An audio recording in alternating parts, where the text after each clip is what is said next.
পয়গম্বরে খোদা বলেন, ওই জাহান্নামের মধ্যে যদি দুনিয়ার সমস্ত খাল বিল নদী নালা সাগর সব পানি যদি জাহান্নামের মধ্যে ঢেলে দেওয়া হয়, জাহান্নামের আগুনের তেজ বিন্দু মাত্র কমবে না। পয়গম্বরে খোদা বলেন, ও উম্মতেরা শুনো শুনো, জান্নাতুল আসি তুতফিউ গাদাবার, গুনাহগারের এক ফোঁটা চোখের পানি আল্লাহর ওই ভয়াবহ জাহান্নামকে মুহূর্তের মধ্যে নিভিয়ে দিতে পারে। সুবহানাল্লাহ। হমেশা জিকির করো মুমিন, গাফেল থাইকো না। সর্বদা জিকির করো মুমিন, গাফেল থাইকো না। জিকির করছেন ইব্রাহিম নবী,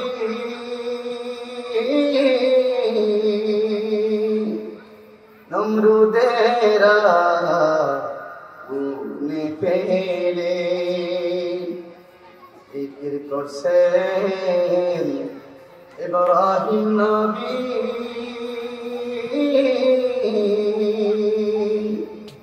নমরুদের আগুনে ফেলে। আগুন হইল ফুল বাগিচা, আগুন হইল ফুল বাগিচা, নবীর পশম জ্বলে না। হমেশা জিকির করো মুমিন, গাফেল থাইকো না।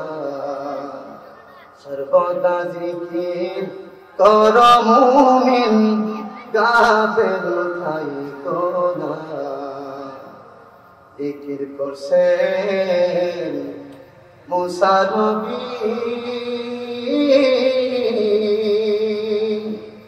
তোর পাহাড়ে গেছেন চলে। জিকির করছেন মুসা নবী,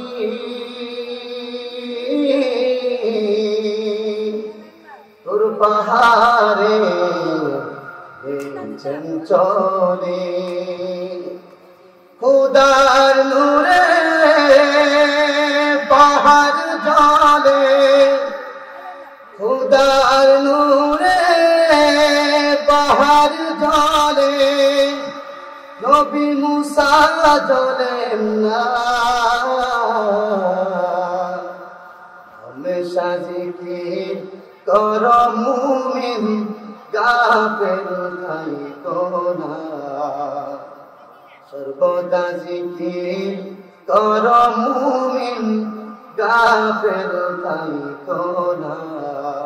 লা ইলাহা ইল্লাল্লাহ, লা ইলাহা ইল্লাল্লাহ, লা ইলাহা ইল্লাল্লাহ, লা ইলাহা ইল্লাল্লাহ, লা ইলাহা ইল্লাল্লাহ, মুহাম্মাদুর রাসূলুল্লাহ সাল্লাল্লাহু আলাইহি ওয়াসাল্লাম। আলহামদুলিল্লাহ।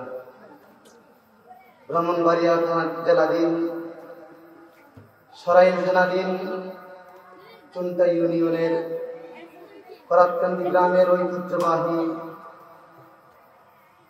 রৌশনিয়া মাদ্রাসার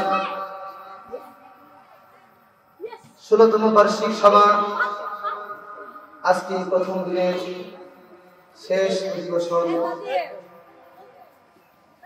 আমাদের এই মাহফিল প্রত্যেক বছরই হয়, কিন্তু সকলে এই মাহফিল উপস্থিত হতে পারে না, কারণ সকলের উপর আল্লাহ তাআলার বিশেষ রহমত দয়া থাকে না।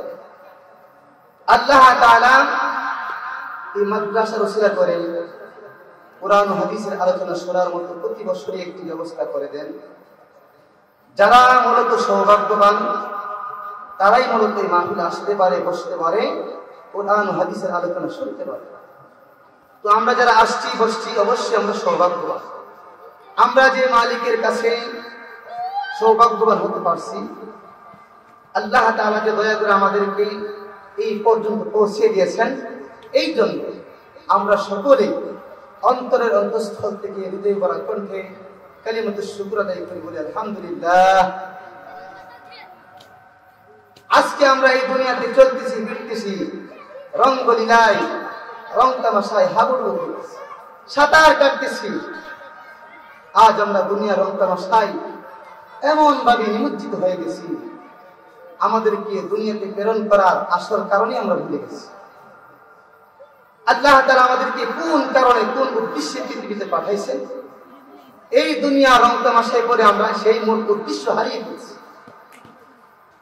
এই অস্থায়ী দুনিয়া কোন দিন যেন আমার আর আপনার জিন্দগির শেষ ঘন্টা বেজে যায় কেউ বলতে পারে না। এই অস্থায়ী দুনিয়াতে আজ আমরা স্থায়ী স্থায়ী বাসনা নিয়ে চলাফেরা করতেছি, অথচ আমরা কেউ জানি না কোন দিন সেই আমাদের নৌকা টুক করে ডুবে যায়, কেউ বলতে পারবে না। আল্লাহর হাবিব সাল্লাল্লাহু আলাইহি ওয়াসাল্লাম বলেন, ইযা আসবাহতা ফালা তানতাজিল মাসা ওয়া ইযা আমসাইতা ফালা তানতাজিল সাবাহ। যে যখন তুমি সকাল করবে আর সন্ধ্যার অপেক্ষা করিও, আর যখন সন্ধ্যা করবে আর কখনোই সকালের অপেক্ষা করিও। এই সকাল কি জিন্দগির শেষ সকাল মনে করো, এই সন্ধ্যা কি জিন্দগির শেষ সন্ধ্যা মনে করো। কিন্তু আজ আমরা নিশ্চিত একটা বিষয় মরণ জানি, জানার পরেও আমরা স্থায়ী স্থায়ী বাসনা নিয়ে আমরা দুনিয়াতে চলাফেরা করতেছি। সকলেই জানি আমরা মরব, সকলেই জানি, মুখে মুখে বলি, সবাই বলি, কিন্তু অন্তর দিয়ে সেটা আমরা গ্রহণ করি। যদি গ্রহণ করতাম কখনো আমাদের দ্বারা আল্লাহ বিরোধী এমন কোনো কাজই হইত। দেখা যায় আমাদের সমাজে মসজিদে গেলে দেখা যায় কয়জন আল্লাহ তাআলার বিধান পালন করে, বেশিরভাগ ওই বেনামাজ। আর মানে হলো এটাই, আমাদের অন্তরে মরণের ভয় নাই, শুধু মুখে মুখে বলি, অন্তরে এটা গ্রহণ করি। তো এই দুনিয়াতে রং তামাশার নৌকা বাইতে বাইতে হুট করে একদিন সেই নৌকা ডুবে যাবে। কোন দিন যেন মাইকের মধ্যে আওয়াজ হয়ে যায়, মুখে আর চিনতে না, কয়েকজন দৌড়ে চলে যাবে বাঁশ বাগানে বাঁশ কাটার জন্য। ইমাম সাহেবকে খবর দিবে, মুয়াজ্জিনকে খবর দিবেন, যে বলে দাও নৌকা দুনিয়াতে নাই। জোরের নামাজের পরে আসর নামাজের পরে তার জানা যাবে। আত্মীয় স্বজন কান্নাকাটি করে চলে আসবে, আপনাকে দিনের ভিতরে থামিয়ে ফেলবে। কয়েকদিন যাওয়ার পর শেষ, আর আপনাকে কেউ স্মরণ করবে। এই দুনিয়া, এই অস্থায়ী দুনিয়াতে আমরা স্থায়ী স্থায়ী বাসনা লালন করতেছি, অথচ এই অস্থায়ী দুনিয়ার মধ্যে কোন দিন যেন আসবে ধাবাতে লইয়া যায় তার কোনো শিওর নাই, কোন সময় নাই, নির্ধারিত নাই। অতএব এই সময়ের মধ্যে আপনাকে আমাকে পরকালের সামানা অর্জন করতে হবে, পরকালের সামানা অর্জন করতে হবে। আমাদেরকে আল্লাহ তাআলা দুনিয়াতে পাঠাইছেন এই বন্দেগী করার জন্য। আজ আমরা চিন্তা করেন কতটুকু বন্দেগী করতেছি আর কতটুকু নাফরমানি করতেছি, হিসাব মিলিয়ে দেখেন। দুনিয়াতে চলাফেরা করার ক্ষেত্রে আমাদের দ্বারা গুনাহ হবে স্বাভাবিক, হতেই পারে, কিন্তু বান্দা যখন ওই গুনার প্রতি লজ্জিত হয়, অনুতপ্ত হয়, অনুতপ্ত হয়ে যখন আল্লাহ তাআলার দরবারে ফিরে আসে, রহমতের দরজায় হাজিরা দেয়, আল্লাহ তাআলা গুনাহ করি আল্লাহ তাআলাকে যতটুকু সন্তুষ্ট করছে, এই গুনার প্রতি যখন লজ্জিত হবে, অনুতপ্ত হবে, আল্লাহ তাআলা তার চাইতেও আরো লক্ষ কোটি গুণ বেশি খুশি হয়। সুবহানাল্লাহ। এই জন্য আল্লাহর হাবিব সাল্লাল্লাহু আলাইহি ওয়াসাল্লাম হাদিস শরীফে জানায় দিয়েছেন, আত-তাইবু হাবিবুল্লাহ, তওবাকারী স্বয়ং আল্লাহ তাআলার বন্ধু হিসেবে গণ্য হয়ে যায়। আল্লাহর হাবিব সাল্লাল্লাহু আলাইহি ওয়াসাল্লাম উম্মতদেরকে ঘোষণা করে জানায় দেয়, উম্মতরা রে শুনো শুনো, আমি হলাম হাবিবুল্লাহ। হাবিবুল্লাহ অর্থ আল্লাহ তাআলার বন্ধু, খলিলুল্লাহ অর্থ আল্লাহ তাআলার বন্ধু। হাবিবুল্লাহ ছিল আমাদের নবীর উপাধি, আর খলিলুল্লাহ ছিল ইব্রাহিম আলাইহিস সালামের উপাধি। খলিলুল্লাহ মানে আল্লাহ তাআলার এমন বন্ধু যে বন্ধু আল্লাহ তাআলার জন্য সব কিছু কুরবান করতে পারে, হাবিবুল্লাহ মানে আল্লাহ তাআলার এমন বন্ধু যে বন্ধুর জন্য আল্লাহ সব কিছু করতে পারে। সুবহানাল্লাহ, বুঝছেন? খলিলুল্লাহ মানে আল্লাহ তাআলার এমন বন্ধু যে বন্ধু আল্লাহ তাআলার জন্য সব কিছু করে। আর হাবিবুল্লাহ মানে এমন বন্ধু যে বন্ধুর জন্য স্বয়ং আল্লাহ সব কিছু করবে। সুবহানাল্লাহ, দেবতা আছে না নাই? আল্লাহর পয়গম্বর হযরত মূসা আলাইহিস সালাম এক যুবককে বদমাশ করে সমাজ থেকে তাড়াইয়া দিয়েছে। ওই ব্যক্তিটা জঙ্গলে চলে গেছে। কয়েকদিন পর পয়গম্বর মূসার কাছে খবর পাঠাই দিয়েছে আল্লাহ, আরে পয়গম্বর যাও যাও অমুক জঙ্গলে চলে যাও, ওই জঙ্গলের মধ্যে আমার এক বন্ধুর লাশ পড়ে আছে, জানাজা পড়াইয়া আসো। পয়গম্বর মূসা বলে, আল্লাহ আমি একা একা কেমন করে জানাজা পড়াবো? আল্লাহ তাআলা যখন জোশের মধ্যে চলে আসছে, আল্লাহ তাআলা পয়গম্বর মূসাকে জানায় দিছে, আরে পয়গম্বর বনি ইসরাইলের মধ্যে তুমি ঘোষণা করে জানায় দাও, যে ব্যক্তি আমার ওই বন্ধুর জানাজার মধ্যে শরীক হবে, আমি আল্লাহ তার জিন্দেগীর সব গুনাহ মাফ করে দিব। সুবহানাল্লাহ, পয়গম্বর মূসা বনি ইসরাইলের মধ্যে ঘোষণা করে জানায় দিছে, আরে বনি ইসরাইল শুনো শুনো, অমুক জঙ্গলে আল্লাহ তাআলার এক বন্ধুর লাশ পড়ে আছে। আল্লাহ তাআলা ওই বন্ধুর প্রতি এতটুকু সন্তুষ্ট হয়েছে, আল্লাহ তাআলা ঘোষণা করে জানায় দিছে, যে ব্যক্তি আল্লাহর ওই বন্ধুর জানাজার মধ্যে শরীক হবে, মহান আল্লাহ তার জিন্দেগীর সব গুনাহ মাফ করে দিবে। বনি ইসরাইল এই ঘোষণা পাইয়া এই সুযোগ তারা হাতছাড়া করে নাই। দলে দলে তারা ছুটছে জঙ্গলার দিকে। জঙ্গলার মধ্যে যাইয়া দেখে জঙ্গলার মধ্যে ওই ব্যক্তির লাশটা পড়ে আছে, যে ব্যক্তিটাকে পয়গম্বর মূসা বদমাশ বলে তাড়াইয়া দিছিল। বনি ইসরাইল তখন পয়গম্বর মূসারে বলে, ও পয়গম্বর মূসা, আমাদের সাথে কত রং তামাশা করছো, এটা আবার কোন তামাশা করতেছো? বদমাশ ব্যক্তি আল্লাহ তাআলার বন্ধু হয় কিভাবে? কায়ুনাদি মুনাদিন মিনাস সামা, এমন সময় আকাশ থেকে আল্লাহ তাআলা ঘোষণা করে জানায় দিয়েছেন, আরে পয়গম্বর তুমি বনি ইসরাইলকে জানায় দাও, তোমরা যখন এই যুবককে বদমাশ বলে দাঁড়ায় দিছে, আমার এই বান্দাটা জঙ্গলের মধ্যে আইসা আমি আল্লাহর কাছে দুইটা হাত বাড়ায় দিছি, আমি আল্লাহরে ডেকে ডেকে বলতেছে, ইয়া মাল্লা তাদুরহু যুনুব, ও আল্লাহ গুনার দ্বারা যার কোনো ক্ষতি সাধন হয় না, ওয়ালা তানকুসুল মাগফিরা, ক্ষমা করলে যার দরবারে কোনো কিছুর কমতি আসে না। আল্লাহ তাকে দেখো না, আররামুতু ফারিদা ওয়াহিদা, আমি একা একা কেমন করে জঙ্গলায় পড়ে পড়ে মরছি। আনতা কুলতা আনতাল গফুরুর রহিম, আর ওইদিকে তুমি বলতেছো তুমি নাকি গফুরুর রহিম। আল্লাহ আমি যদি গুনার বোঝা লইয়া মারা যায়, আমি যদি গুনাহগার হয়ে মারা যায়, বলো না তোমার এই নাম দ্বারা আমার কি লাভ হইল? সুবহানাল্লাহ, আল্লাহ তাআলার আরশ আজিমের মধ্যে জোশ এসে গেছে। আল্লাহ তাআলা সঙ্গে সঙ্গে ঘোষণা করে জানাই দিয়েছে, যারে বান্দা যা, তুমি এখন এমন এক কথা বলে ফেলেছো, আমি আল্লাহ তোমারে ক্ষমা না কইরা পারছি না, যাও তোমার জিন্দেগীর সব গুনাহ মাফ করিয়া আমি আল্লাহ তোমাকে আমার বন্ধু হিসেবে গ্রহণ করে নিলাম। এই জন্য আল্লাহর হাবিব সাল্লাল্লাহু আলাইহি ওয়াসাল্লাম বলেন, আত-তাইবু হাবিবুল্লাহ, তওবাকারী আল্লাহ তাআলার বন্ধু হিসেবে গণ্য হয়ে যায়। একজন মানুষ যখন গুনাহ করে আল্লাহ তাআলা যতটুকু সন্তুষ্ট হয়, বান্দা যখন ওই গুনার প্রতি লজ্জিত হয়, অনুতপ্ত হয়, আল্লাহ তাআলা তার চাইতে আরো লক্ষ কোটি গুণ বেশি খুশি হয়। সুবহানাল্লাহ, মান তাযাক্কারা খাতায়াহু ওয়া বাকা আইনাহু রাদিয়া আলাইহি ইলাহ। দুনিয়ার একটা মেম্বার চেয়ারম্যানকে আপনার আমার পক্ষে বানাইতে কত ঘুষামত করা লাগে। দুনিয়ার একটা এমপি মন্ত্রীকে আপনার আমার পক্ষে বানাইতে কত ঘুষামত কত রংসামশা করা লাগে। কিন্তু ওই মহান মালিক, যিনি সমস্ত মেম্বার চেয়ারম্যানের মালিক, যিনি সমস্ত এমপি মন্ত্রীর মালিক, ওই মহান মালিককে রাজি করতে কোন শত বছর হাজার বছর সময় লাগে না। মালিক বলে, বান্দা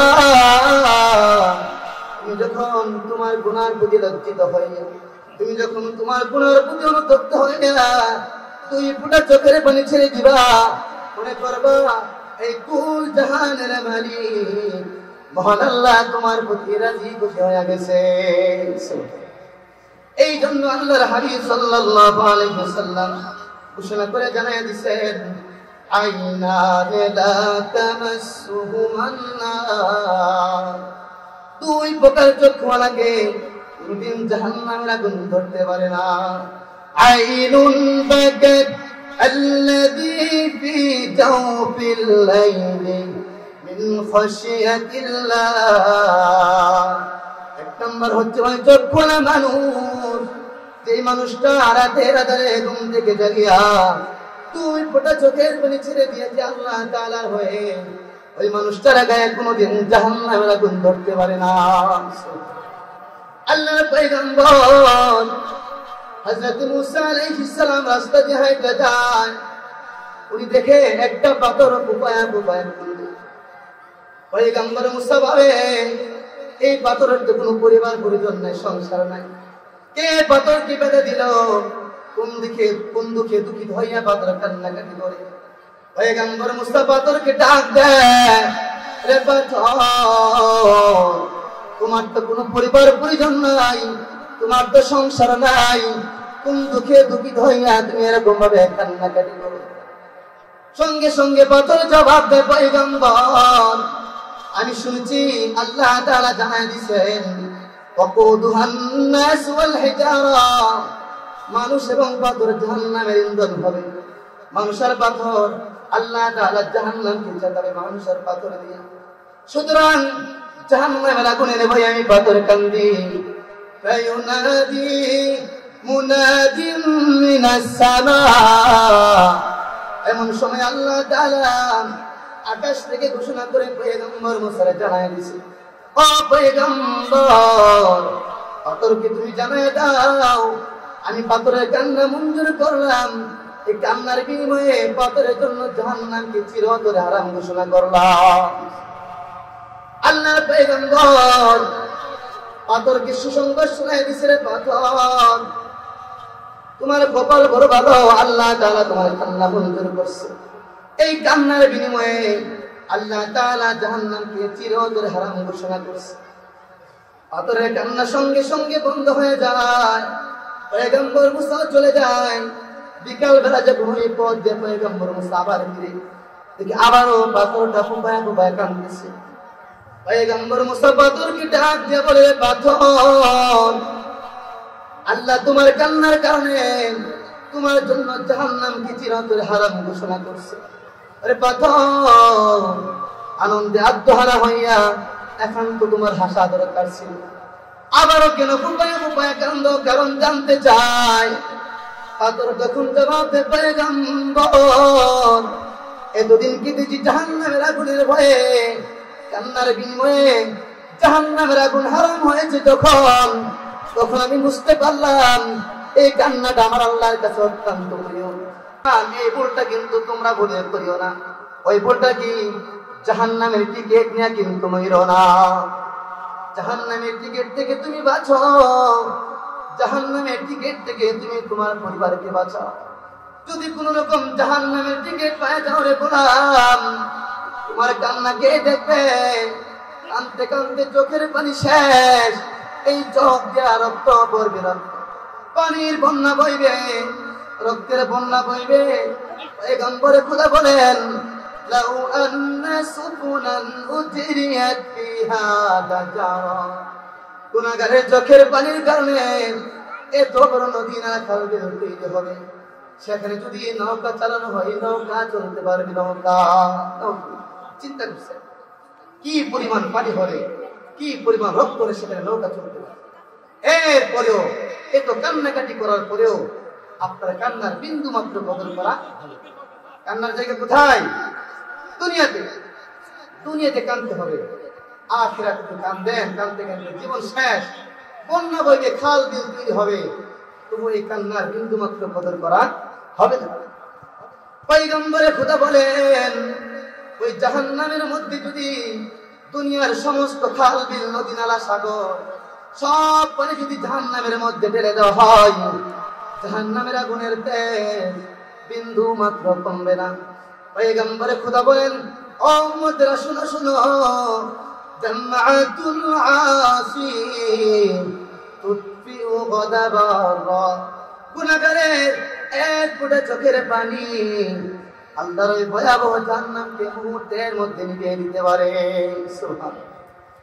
কাল কঠিন কিয়ামতের ময়দানে যখন জাহান্নাম লাফায়া লাফায়া ছুটবে, ৭০,০০০ ফেরেশতারা ৭০,০০০ শিকল লাগাইয়া জাহান্নামকে টানবে, কিন্তু না, জাহান্নামকে চুল পরিমাণ পিছনে আনতে পারবে। আল্লাহ তাআলা তখন ঘোষণা করবে, ও ফেরেশতা যাও জান্নাতে গিয়ে দেখো ছোট্ট একটি শিশির মধ্যে এক ফোঁটা পানি আছে, ওই পানিটা নিয়ে আসে। আনার পরে জাহান্নামে ছেড়ে দেওয়ার সাথে সাথে জাহান্নাম জায়গায় স্তব্ধ হয়ে যায়। সুবহানাল্লাহ। তখন ফেরেশতারা জিজ্ঞাসা করবেন, আল্লাহ এই তো টানাটানি করলাম, আমাদের গায়ে এত শক্তি, জাহান্নামকে চুল পরিমাণ পিছনে আনতে পারলাম না, কি দেখাইলা, কি একটা পানি ছেড়ে দিলা, ছাড়ার সাথে সাথে জাহান্নাম স্তব্ধ হয়ে গেছে। আল্লাহ জানতে চায়। আল্লাহ তাআলা তখন বলবেন, ও ফেরেশতারা শোনো, আমার গুনাহগার বান্দারা যখন দুনিয়াতে গুনার প্রতি লজ্জিত হইয়া, গুনার প্রতি অনুতপ্ত হইয়া কাইন্দা দিছে, ওই পানিটারে আমি আল্লাহ অত্যন্ত যত্ন করিয়া শিশির ভিতরে ভরিয়া জান্নাতের মধ্যে রেখে দিয়েছি। আজকে ওই পানিটা ছাইরা দাও, ছাড়া দেওয়ার সাথে সাথে জাহান্নামে স্তব্ধ হয়ে গেছে।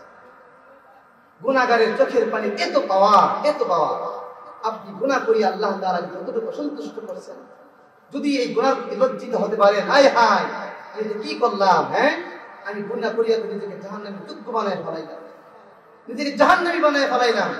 যদি এরকম ভাবে অনুতপ্ত হতে পারেন, চোখের পানি ছাড়তে পারেন, অবশ্যই অবশ্যই আল্লাহ তাআলা আপনার প্রতি তার চাইতে আর লক্ষ কোটি গুণ বেশি খুশি হয়ে যাবে। সুবহানাল্লাহ। আজ আমাদের মধ্যে চোখের পানি নাই, হুজুর এত দোয়া করে, এত সুন্দর করে দোয়া করে, তার মধ্যে পানি আসে না। মূল কারণ গুনাহ করতে করতে আমাদের অন্তরটা পাথর হয়ে গেছে। আমাদের অন্তরে মৃত্যুর ভয় নাই, শুধু মুখে মুখেই বলি মরবো একদিন, কিন্তু এটাকে ভিতর থেকে গ্রহণ করি। যদি গ্রহণ করতাম, প্রত্যেক ওয়াক্ত নামাজের সময় মসজিদ ভর্তি হতো মুসলিম, মুখে মুখে বলি অন্তরে গ্রহণ করি। এটা আমাদের মূল সমস্যা। আমাদের অন্তরে মৃত্যুর ভয় নাই, কবরের আযাবের ভয় নাই, হাসরের ময়দানে দাঁড়ানোর ভয় নাই। আমাকে হাজার হাজার বছর পর্যন্ত, কমপক্ষে 50,000 বছর পর্যন্ত দাঁড়ায় থাকতে হবে, ওই চিন্তা আমরা করি না। করতাম অবশ্যই অবশ্যই আল্লাহ তাআলা প্রত্যেকটি বিধান পালন করার চেষ্টা করতাম। আজ আমরা দুনিয়ার লীলা খেলায়, দুনিয়ার রঙ্গলীলায়, রং তামাশায় হাবুডুবু খাইতেছি। এই রং তামাশায় পড়িয়া আমাদেরকে সৃষ্টির আসল উদ্দেশ্যে আমরা ভুলে গেছি। অথচ রাসূল আকরাম সাল্লাল্লাহু আলাইহি ওয়াসাল্লামের জান্নাতের সার্টিফিকেট প্রাপ্ত সাহাবী যারা ছিলেন, তাদেরকে আল্লাহর হাবিব দুনিয়াতে জান্নাতের ঘোষণা দিয়ে দিয়েছেন। তারপরেও তাদের জীবন কাঁদতে কাঁদতে শেষ হয়েছে। কান্নার কোনো কমতি ছিল না। পরকালের ভয় বাড়িঘর ছেড়ে দিয়েছে। হযরতে আবু বকর রাদিয়াল্লাহু তাআলা নাম শুনেন না? সকলেই জানি, সকলেই শুনেছি। তিনি ছিলেন সাহাবীদের মধ্যে সরিলে কদর সাহাবী, আর মান মর্যাদা সাহাবীদের মধ্যে সর্বোচ্চ। উনি ছিলেন জান্নাতের 10 জন সার্টিফিকেট প্রাপ্ত সাহাবীর প্রথম নম্বরে। আল্লাহর হাবিব বলেন, আবু বকর ফিল জান্নাহ, হযরত আবু বকর জান্নাতি। বলেন যদি আর কোনো সন্দেহ আছে? কোন সন্দেহ নাই। তারপরে তার অন্তরে পরকালের ভয় কেমন ছিল, আল্লাহু আকবার। হযরতে আবু বকর রাদিয়াল্লাহু তাআলা আনহু জঙ্গলে যাইয়া যাইয়া নিজেকে দীক্ষা দিয়ে দিয়ে বলতেন, ইবনে আবি কুহাফা, আরে আবু কুহাফার বেটা, কেন তুই মানুষ হইলি? ইয়া লাইতানি কুনতু ওয়ারাকা, আরে আমি যদি গাছের পাতা হয়ে থাকতাম, আমাকে ছাগল বকরি খেয়ে ফেলতো, কাল কঠিন হাসরের ময়দানে আল্লাহর সামনে দাঁড়াই আমাকে হিসাব দেওয়া লাগতো না। আরে আমি যদি গাছের পাতা হয়ে যাইতাম, আমি আল্লাহর সামনে দাঁড়াইতে হইতো না, ছাগল বকরি খেয়ে ফেলতো। আর যদি আল্লাহ তাআলার সামনে দাঁড়াইয়া হিসাব দিতে যাইয়া হিসাবের মধ্যে আমি ধরা খেয়ে যাই, এই আবু বকরের জাহান্নাম ছাড়া কোনো উপায় নাই। এইরকম ভাবে হাওমাও করে কাঁদতেন। যখন কোন উড়ন্ত পাখিকে উড়ে যাইতে দেখতেন, ওই পাখিটাকে লক্ষ্য করে বলতেন, আরে পাখি, তুমি কত বড় ভাগ্যবান, তুমি কত বড় স্বাধীন, উড়ে উড়ে মানুষের কাছে ফল ফুরন খাও, তোমার কোনো বিচার নাই, হিসাব নাই।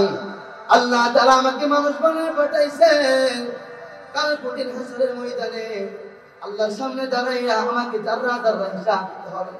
আরে পাখি, আমি যদি পাখি হয়ে যাইতাম, মরার পরে আমার আর কোনো হিসাব হইতো না। এইরকম কান্নাকাটি করত। অথচ তাদেরকে আল্লাহর হাবিব দুনিয়াকে জান্নাতে কি দিয়েছেন? সার্টিফিকেট দিয়ে দিয়েছেন। তিরমিজি শরীফের হাদিস, আল্লাহর হাবিব সাল্লাল্লাহু আলাইহি ওয়াসাল্লাম বলেন, আনতা সাহিবি ফিল গারি ওয়া সাহিবি আলাল হাবুব। আল্লাহর হাবিব বলেন, ওরে আবু বকর, স্মরণীয় ওই হিজরতে গারে সৌরে যেরকম ভাবে আমার সাথী হয়েছিলে, ওরে আবু বকর, জান্নাতে হাউজে কাউসারেও সাথী হবে তুমি আবু বকর। শুধু তাই নয়, আবু দাউদ শরীফের হাদিস, আল্লাহর হাবিব সাল্লাল্লাহু আলাইহি ওয়াসাল্লাম বলেন, আমা আন্নাকা ইয়া আবা বকর আউয়ালু মান ইয়াদখুলুল জান্নাতা মিন উম্মতি। ওরে আবু বকর, শোনো শোনো, আমার উম্মতের যে সমস্ত উম্মত জান্নাতে প্রবেশ করবে, সমস্ত উম্মতের মধ্যে তুমি আবু বকর সর্বপ্রথম জান্নাতের মেজবান হবে। সুবহানাল্লাহ। বলেন তো দেখি, আবু বকর জান্নাতি, আর কোন সন্দেহ আছে? কোন সন্দেহ নেই। তারপরে পালন করে কত হয়েছিল, আল্লাহু আকবার, কত হয়েছিল। আজ আমরা সারাদিন গুনার মধ্যে ব্যস্ত, গুনাহ করতে করতে গুনাহে আজ আমরা প্রতিযোগিতা শুরু করছি। আমার প্রতিবেশী 2 লক্ষ টাকা সুদের মধ্যে লাগাইছে। আমি চিন্তা করতেছি, আমার 4টা বিদেশ, আমি তার বেশি টাকা ওয়ালা, আপনি 5 লক্ষ টাকা সুদের মধ্যে লাগাই দিচ্ছেন। গুনাহকে আজ আমরা গুনাই মনে করতেছি। এরকম ভাবে আজ আমরা গুনাহ নিয়ে প্রতিযোগিতা করতেছি। বলেন তো দেখি, সুদ খাইয়া সারা জীবন নামাজ পড়ে কোনো কারণ? নামাজ পড়তে পড়তে এখানে পরের মধ্যে রক্ত শুদ্ধ রক্ত, তারপরে কোনো কাজে আসবে না ততদিন না পর্যন্ত আপনি সুদ থেকে তওবা করছেন। অবশ্যই অবশ্যই আপনাকে আমাকে সুদ থেকে ফিরে আসতেই হবে। সামান্য একটু টাকার লোভে আজ আমরা সুদের সাথে জড়িয়ে গেছি। অথচ আমি আপনি জানি না সুদ কত বড় ভয়ঙ্কর এক গুণ। আপনি যদি সুদের 1 টাকা আপনি পেটের মধ্যে ঢোকান তো কত বড় গুনাহ। কাবা শরীফের সামনে, হারাম শরীফের মধ্যে আপন মায়ের সাথে গুনাহ করলে যে গুনাহ, তার চাইতে আরো কঠিন গুনাহ। নাউযুবিল্লাহ। চিন্তা করছেন? সাধারণ গুনাহ। আজ আমরা সুদের সাথে এরকম ভাবে জড়িত হয়ে গেছি। অন্তরে পরকালের ভয় নাই, অন্তরের ভয় নাই। ভাবতে হবে আমি কোথায় ছিলাম, কোথায় আসছি, কোথায় চলে যেতে হবে। এই ভাবনাটা আমার অন্তরে নাই, শুধু মুখে মুখে বলি, অন্তরে ভাবে। যার কারণে আমাদের এই অবস্থা। হযরত ওমর রাদিয়াল্লাহু তাআলা ছিলেন জান্নাতের 2 নম্বর সার্টিফিকেট প্রাপ্ত সাহাবী। আল্লাহর হাবিব সাল্লাল্লাহু আলাইহি সাল্লাম তার সম্পর্কে বলছেন, লাউ কানা বা'দি নাবিয়্যুন লাকানা উমর। আমার পরে যদি কেউ নবী হইতো, কে হইতো? হযরত ওমর হইতো। সাধারণ কথা, সাধারণ কোনো কথা নয়। ওই ওমর সম্পর্কে আল্লাহর হাবিব বলেন, দারুল হক হাইসু দারা। ওমর যেই দিকে যায়, হক সেই দিকে যায়। সাধারণ সিস্টেম হচ্ছে আমরা হক পথে চলার চেষ্টা করি, ঠিক কি না? আমরা হক পথে চলার চেষ্টা করি। আমরা হক পথে চললে আমাদেরকে বলা হয় হক করি, হক্কানি, হক্কানি আলে। উমরের ব্যাপারে আল্লাহ হাবিব উল্টা বলছেন, দারুল হক হাইসু দারা। উমর যেই দিকে যায় সেই দিকে হক ধরবে। সুবহানাল্লাহ। উল্টা বলছেন। এই জন্যই তো হযরত ওমর রাদিয়াল্লাহু তাআলা কথা অনুযায়ী আল্লাহ তাআলা 3 বার কোরআন আয়াত নাযিল করেছেন। হযরত ওমর রাদিয়াল্লাহু তাআলা আনহুর অন্তরে পরকালের ভয় কেমন ছিল একটু শুনে। উনি যখন ফজরের নামাজের ইমামতি করতেছিলেন, প্রথম রাকাতে আবুল এক মাজুসি অগ্নি পূজার লোহার খঞ্জর দিয়া, লোহার চাকু দিয়া, ছুরি দিয়া পেট পাতারে 7 থেকে 8 আঘাত করছে। সঙ্গে সঙ্গে হযরত ওমরের নারী বলিগুলা বের হয়ে গেছে। হযরত ওমর রাদিয়াল্লাহু তাআলা আনহু পিছন থেকে হযরত আব্দুর রহমান ইবনে আউফকে টান দিয়া নামাজের জায়গায় দাঁড় করিয়ে বলতেছেন, আরে আব্দুর রহমান ইবনে আউফ, আগে মালিকের হুকুম পালন করো, তারপরে আমাদের তৈরি। আগে মালিকের হুকুম পালন করো, তারপরে তোমরা আমাকে তৈরি। হযরত ওমর রাদিয়াল্লাহু তাআলা অজ্ঞান হয়ে পড়ে গেছে। সাহাবীরা রুমাল দিয়া পেজ দিয়া নারী বলিগুলো ভিতরে দিয়া রুমাল দিয়া পেজ দিয়া হযরত ওমর দৃশ্য হয়ে গেছে। হযরত ওমরের যখন জ্ঞান ফিরছে, হযরত ওমর রাদিয়াল্লাহু তাআলা তখন বলতেছিলেন, আসাল্লান নাস, মানুষ কি নামাজ পড়ছেন, মানুষ কি নামাজ আদায় করছেন? সাহাবীরা তখন জবাব দেয়, হ্যাঁ হ্যাঁ, আমরা সকলেই নামাজ আদায় করে নিয়েছি। হযরত ওমর রাদিয়াল্লাহু তাআলা আনহু তখন বলে, ও নবীর সাহাবীরা শুনো, আমা আন্নাহু লা হাজ্জ ফিল ইসলাম লিআহাদিন মান তারাকা আস-সালাহ। যে ব্যক্তি নামাজ ছেড়ে দিবে, যে ব্যক্তি নামাজ তরক করবে, ওই ব্যক্তির জন্য ইসলামের কোনো অংশই বাকি থাকে না। এরপরে হযরত ওমর রাদিয়াল্লাহু তাআলা আনহু বলতেছিলেন, ওয়াইলুল লাকা ইয়া ওমর, ওয়াইলুল লাকা ইয়া ওমর, ওমর তুমি তো ধ্বংস হয়ে যাবে, তুমি তো বড় বিপদে পড়ে যাবে। ইল্লাম ইয়াগফির লাকা রাব্বুক, যদি তোমার প্রভু তোমাকে ক্ষমা না করে। সুবহানাল্লাহ, চিন্তা করছেন অন্তরে কত ভয় ছিল, অথচ তাকে আল্লাহর হাবিব দুনিয়াতে জান্নাতের সুসংবাদ দিয়ে দিয়েছে। এক সাহাবী জিজ্ঞাসা করছিলেন, হে ওমর, তোমাকে তো আল্লাহ তাআলা জান্নাতের সার্টিফিকেট দিয়ে দিয়েছে, তাহলে তুমি তো কান্নাকাটি কেন করো? হ্যাঁ, হাসিয়া খুশি জিন্দেগিটা কাটাই দাও, কিন্তু জান্নাত হয়ে গেছে। কারণ আল্লাহর হাবিবের কথা কখনো মিথ্যা হতে পারে না। আর আল্লাহর হাবিব আল্লাহ তাআলার নির্দেশ ছাড়া কোনো কিছু বলেও না। তুমি তো জান্নাতি, হাসিয়া খুশি জিন্দেগিটা কাটাই দাও, তো কান্নাকাটির কি আছে? হযরত ওমর বলছিলেন, ও সাহাবী শোনো, যে আল্লাহ তাআলা আমাকে জান্নাতের সার্টিফিকেট দিয়েছেন, সে আল্লাহ তাআলা আবার সেই সার্টিফিকেট আবার এইটাও নিতে পারে। অতএব এই ভরসাই করি আমার জিন্দেগি আমি বরবাদ করতে চাই না। আমি আমার জিন্দেগিটা কান্নাকাটি করতে করতে শেষ করে দিতে চাই। আল্লাহর হাবিব তাদেরকে দুনিয়াতে জান্নাতের সার্টিফিকেট দিয়েছেন, অন্তরে আল্লাহর ভয়ের কোনো অভাবই ছিল না, কান্তি কান্তি জিন্দেগি শেষ করে দিয়েছে। যত আল্লাহ ওলি হইল কান্দিয়া, গুনাহগার হইল গুনাহ করিয়া, গুনাহগার হইল গুনাহ করিয়া। কান্নাকাটি ছাড়া আল্লাহর ওলি হওয়া যাবে কখনো? কখনো না। আজ আমরা বলি আমাদের খবর নেই আল্লাহর ওলি। আল্লাহর ওলি কে সহজ? আল্লাহর ওলি হতে সহজ? আল্লাহর ওলি হতে গেলে অবশ্যই অবশ্যই আপনাকে 5টি শর্ত অর্জন করতেই হবে। আল্লাহর ওলি হতে গেলে অবশ্যই 5টি শর্ত কি করতে হবে? অর্জন করতে হবে। এর মধ্যে এক নম্বর হচ্ছে সমস্ত গুনাহ ছেড়ে দিতে হবে। সমস্ত গুনাহ ছেড়ে দিতে হবে। 2 নাম্বার, সমস্ত ফরজ আমলগুলো ঠিকঠাক মতো করতেই হবে। 3 নাম্বার, সমস্ত ওয়াজিব আমলগুলো ঠিকঠাক মতো করতেই হবে। 4 নাম্বার, আপনাকে সমস্ত সুন্নত মুআক্কাদাগুলো ঠিকঠাক মতো করতে হবে।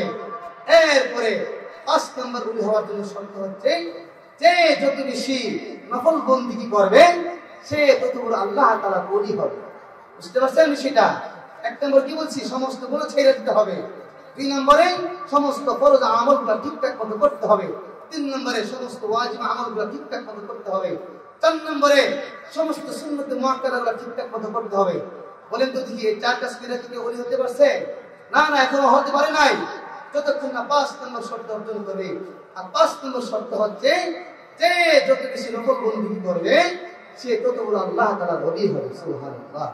আল্লাহ তাআলা আমাদের সবাইকে তাকওয়ার গুণ অর্জন করিয়া আমাদেরকে গুনাহ মুক্ত জিন্দেগি গড়ার তৌফিক দান করুন। সকলে বলেন আমিন। ওয়া আখিরু দাওয়ানা আলহামদুলিল্লাহ।